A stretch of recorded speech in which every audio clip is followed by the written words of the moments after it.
KYF Karbi Youth Festival ningkan phokep ke playing mate sertalin karcho arni ni thom ke chok along chapate ason tin kadokawe Karbi kachinghon arar atum langita. Mr. KYF Raja Bolon cepate pon padolo lake ni phai kripli bom kuru arni Samson Singh inti acata along si cepate pon.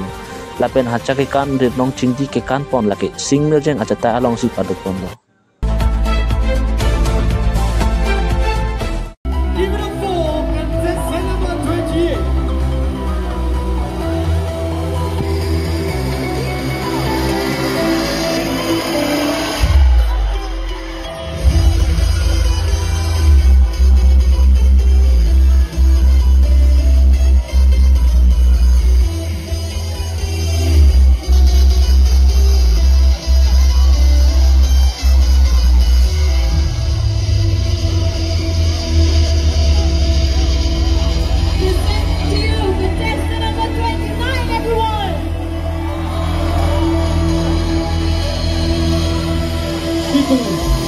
You are witnessing the first one of the Mr. KYF 2024, which is presented by the Bobby Bowser Society and Organizing United Southern Youth Association. Your collaboration with Mr. KYF.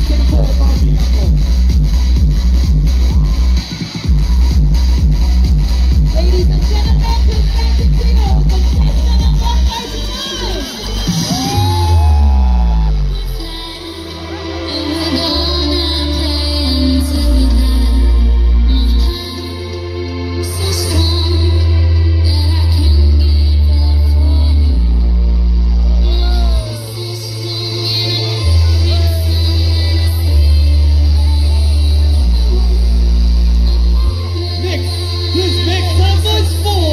contestant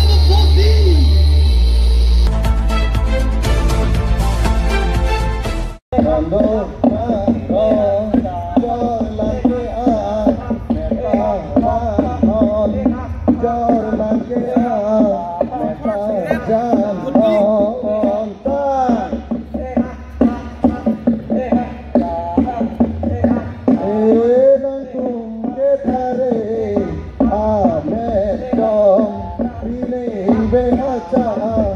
Kan along, aja katikan along.